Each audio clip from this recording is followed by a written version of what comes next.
श्री सद्गुरु महाराज की जय। श्री सद्गुरु महाराज की जय। श्री सद्गुरु महाराज की जय। श्री सद्गुरु महाराज की जय। श्री सद्गुरु महाराज की जय। आइए कुछ समय के लिए हम लोग सत्संग में उपस्थित होकर और अपने जीवन को धन्य बनाए। गुरु वंदना के साथ हम लोग शुभारंभ करते हैं।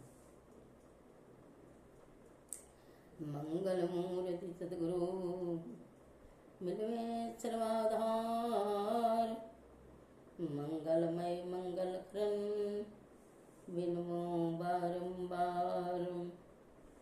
बंदा गुरुपद कं कृपा सिंधु नर रूप हरि, महामोहतम पुन जासु बचन रवि कर निकर। धन्य धन्य सतगुरु सुखद महिमा कही न जाय। जो कछु कहूँ तुमरी कृपा, मोते कछु न बताए। तीन लोग नौखंड में गुरु ते बड़ा न कोई, अकर्ता करे न करी सके गुरु करे सोई। संत बोलते ब्रह्म चरण के पिए पथारणम, बड़ा महाप्रसाद सित संतन के छाड़नम। जुट सके जो गुरु से वह में निष्ठा और लगन से, भीतर बाहर उनको बचाते गुरुदेव हर विघ्न से। गुरुदेव के देवी कार्य में जो सित डट जाते हैं, मिलती उनकी गुरु कृपा दुख के पहाड़ हट जाते हैं। दुख के पहाड़ हट जाते हैं। बोलिए प्रेम से श्री सद्गुरु महाराज की जय। 20वीं सदी के संत सद्गुरु के चरणों में छन छन पल पल कोटि कोटि दंडवत प्रणाम करते हुए सभी संत अपने अपने जगह पर विराजित संतजन, विज्ञजन, विद्युतजन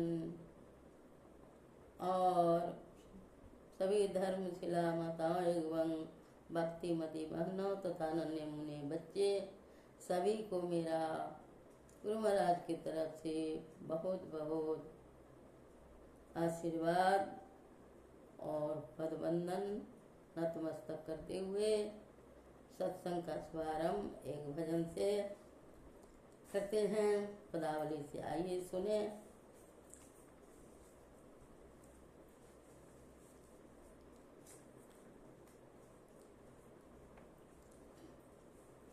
पदावली से हम लोग भजन को सुनते हैं। कहते हैं प्रथम ही धारो गुरु को ध्यान, हो सुरति निर्मल हो बिंदु ज्ञान।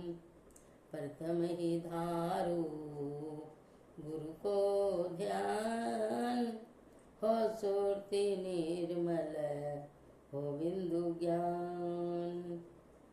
दो नैना बीच सन्मुख देख, एक बिंदु मिले दृष्टि दौरेख। सुख दो नैना बीच सन्मुख देख, एक बिंदु मिले दृष्टि दौरेख। सुख मन झलके तिल तारा, निरख सूरत दस में द्वारा। प्रथम ही धारो गुरु को ध्यान, हो सुरति निर्मल हो बिंदु ज्ञान। ज्योति मंडल में अचरज ज्योत, ज्योति मंडल में अचरज ज्योत। शब्द मंडल अनहद शब्द होत, अनहद धुन में सतलौलाय। भवतर भव जल तर बो यही उपाय। में ही ओक्ति सरल सांची, लहे जो गोरो सेवराची। प्रथम ही धारो गुरु को ध्यान, हो सुरति निर्मल हो बिंदु ज्ञान। ज्ञान हो सुरति निर्मल हो बिंदु ज्ञान।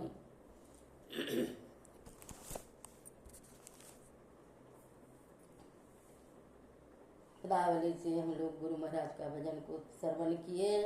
कहते हैं प्रथम ही धारो गुरु को ध्यान, हो सुरति निर्मल हो बिंदु ज्ञान।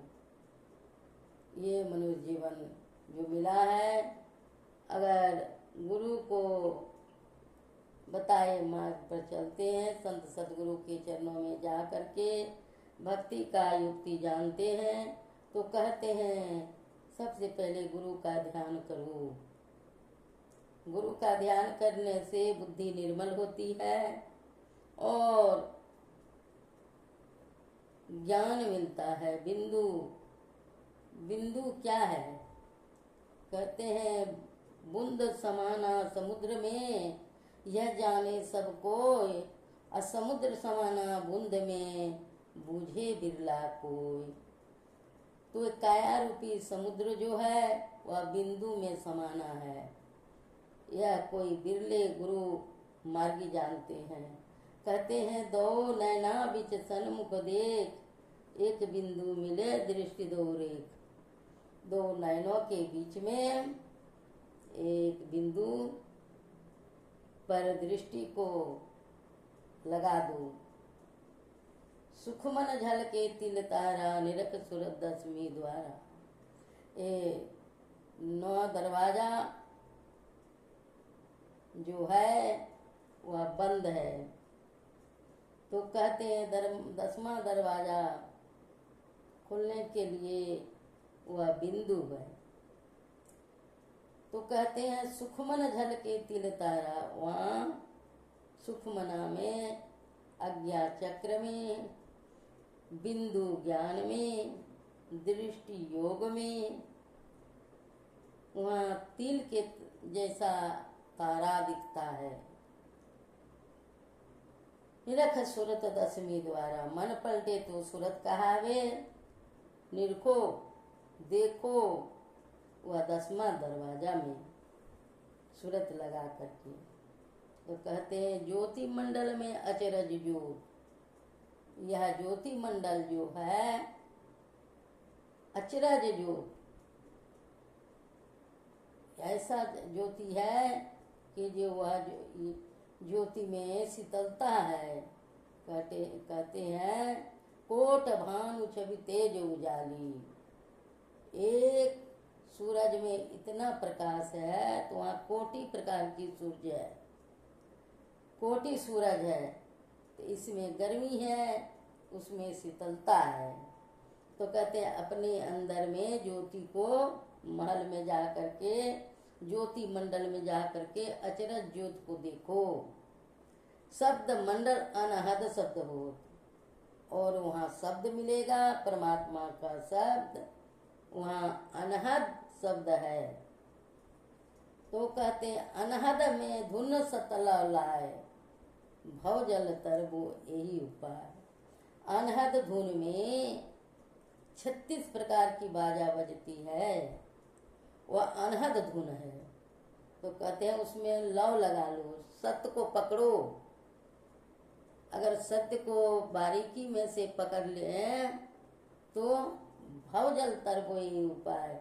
भव माने जन्मना और मरना, भव माने संसार, माया के गर्भ में माता के गर्भ में आना और जाना, कहता है इसी यह संसार रूपी जल से,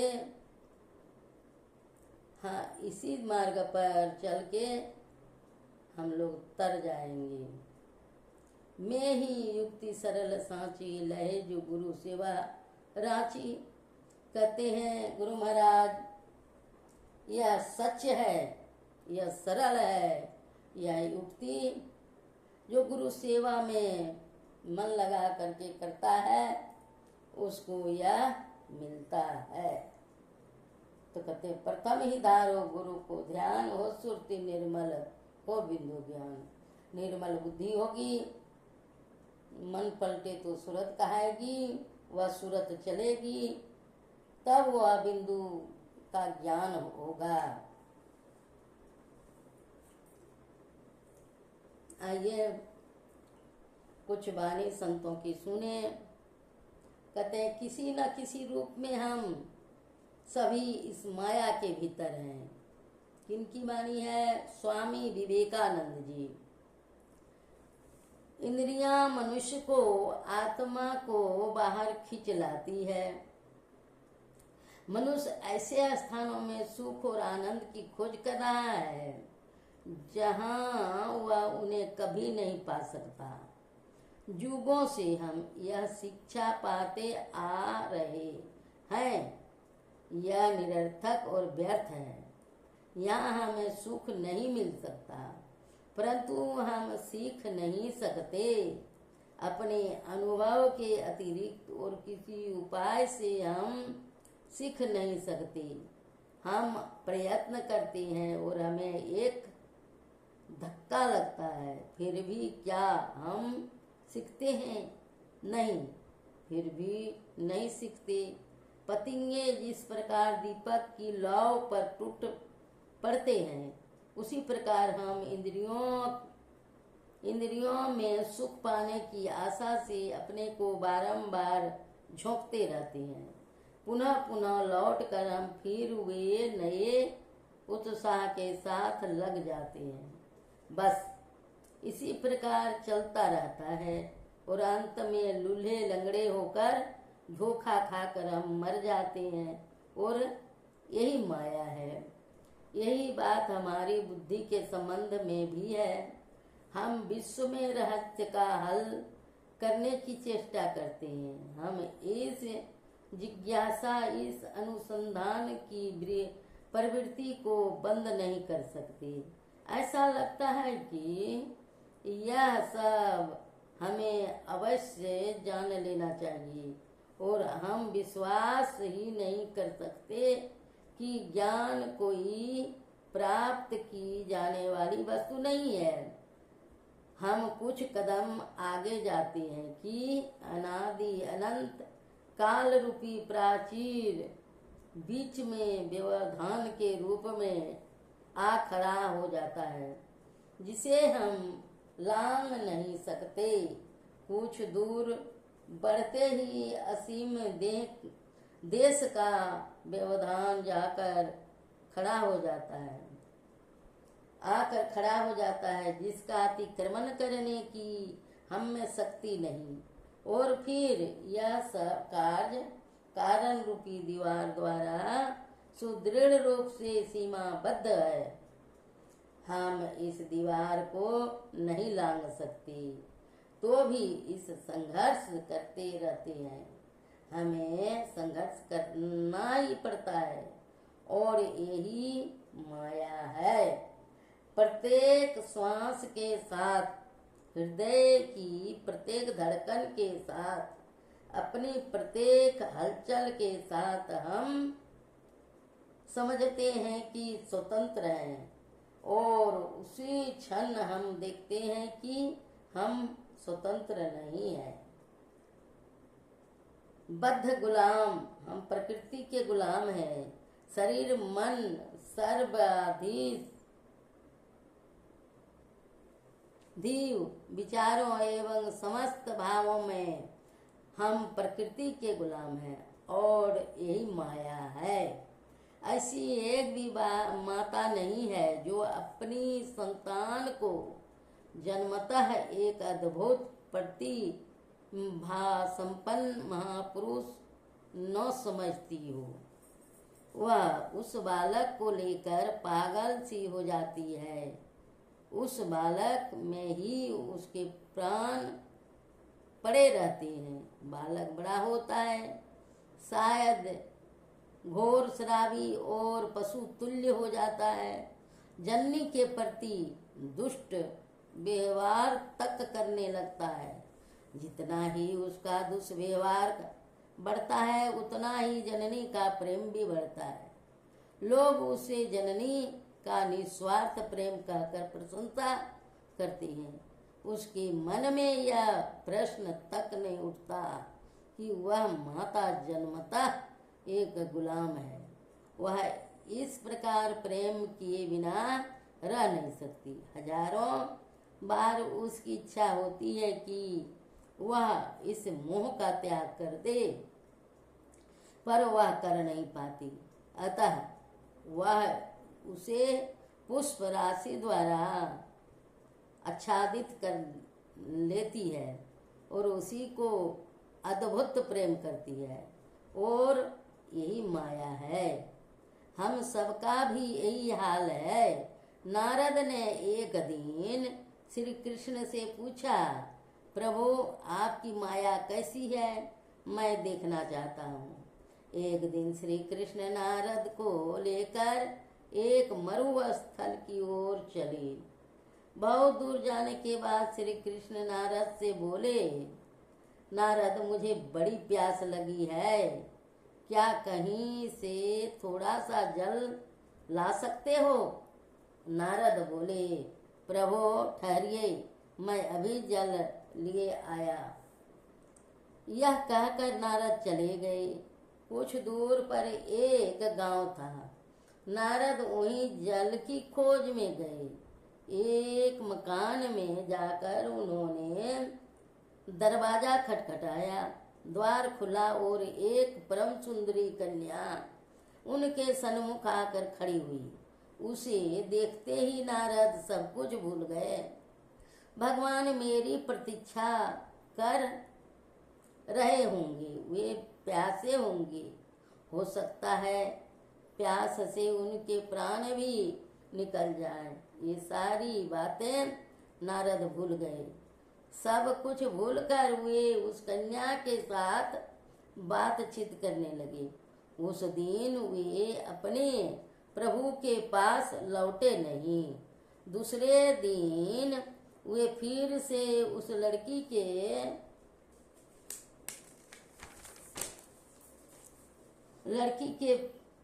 घर आ उपस्थित हुए और उसने बातचीत करने लगे। धीरे धीरे बातचीत से प्रणय रूप धारण कर लिया। तब नारद का उस कन्या के पिता के पास जाकर उस कन्या के साथ विवाह करने की अनुमति मांगने लगे। विवाह हो गया। नव दंपति उसी गांव में रहने लगे। धीरे धीरे उनके संतानें भी हुए। इस प्रकार 12 वर्ष बीत गए। इस बीच नारद के ससुर मर गए और वे उनकी संपत्ति के उत्तराधिकारी हो गए। पुत्र कलत्र भूमि पशु संपत्ति गृह आदि में नारद बड़े सुख चैन से दिन बिताने लगे। कम से कम उन्हें तो यही लगने लगा कि वे बड़े सुखी है। इतने में उस देश में बाढ़ आई। रात के समय नदी दोनों किनारों को तोड़कर बहने लगी और सारा गांव डूब गया। मकान गिरने लगे। मनुष्य और पशु बह कर डूबने लगे। नदी की धारा में सब कुछ बहने लगा। नारद को भी भागना पड़ा। एक हाथ से उन्होंने स्त्री को पकड़ा, दूसरे हाथों से एक बच्चे को एक बालक को कंधे पर बिठाकर वे उस भयंकर वार से बचने का प्रयत्न करने लगे। कुछ ही दूर जाने के बाद उन्हें लहरों का वेग अत्यंत तीव्र प्रतीत होने लगा। कंधे पर बैठे हुए शिशु को नारद किसी प्रकार रक्षा न कर सके। वह गिरकर तरंगों में बह गया। उसकी रक्षा करने के प्रयास में एक और बालक, जिसका हाथ वे पकड़े हुए थे, छूट कर डूब गया। निराशा और दुख से नारद आर्तनाद करने लगे। अपनी पत्नी को वे अपने शरीर की सारी शक्ति लगाकर पकड़े हुए थे। अंत में तरंगों के वेग से पत्नी भी उनके हाथ से छूट गई और वे स्वयं तट पर आ गिरे एवं मिट्टी में लोटपोट हो पड़े। कातर स्वर से विलाप करने लगी। उसी समय मानो किसी ने उनको पीठ पर कोमल हाथ रखा और कहा, वत्स, जल कहाँ है? तुम जल लेने गए थे? नो, मैं तुम्हारी प्रतीक्षा में खड़ा हूँ। तुम्हें गए आधा घंटा बीत चुका। आधा घंटा नारद चिल्ला पड़े। उनके लिए बाहर 12 वर्ष बीत चुके थे और आधे घंटे के भीतर ही ये सब दृश्य उनके मन में होकर निकल गए। और यही माया है। किसी न किसी रूप में हम सभी इस माया के भीतर हैं। यह बात समझना बड़ा कठिन है। विषय भी बड़ा जटिल है। इसका तात्पर्य क्या? यही कि यह बात बड़ी भयानक है। सभी देशों में महापुरुषों ने इस तत्व का प्रचार किया है। सभी देश के लोगों ने इसकी शिक्षा प्राप्त की है, पर बहुत कम लोगों ने इस पर विश्वास किया है। इसका कारण यही है कि स्वयं बिना ठोकर खाए हम इस पर विश्वास नहीं कर सकते। सच पूछो तो सभी वृथा है, सभी मिथ्या है। सर्व संहारक काल आकर सबको ग्रस लेता है, कुछ भी नहीं छोड़ता। वह पापी को खा जाता है, संत को खा जाता है, राजा प्रजा सुंदर कुत्सित सभी को खा डालता है, किसी को नहीं छोड़ता। सब कुछ उस चरम गति विनाश की ही ओर अग्रसर हो रहा है।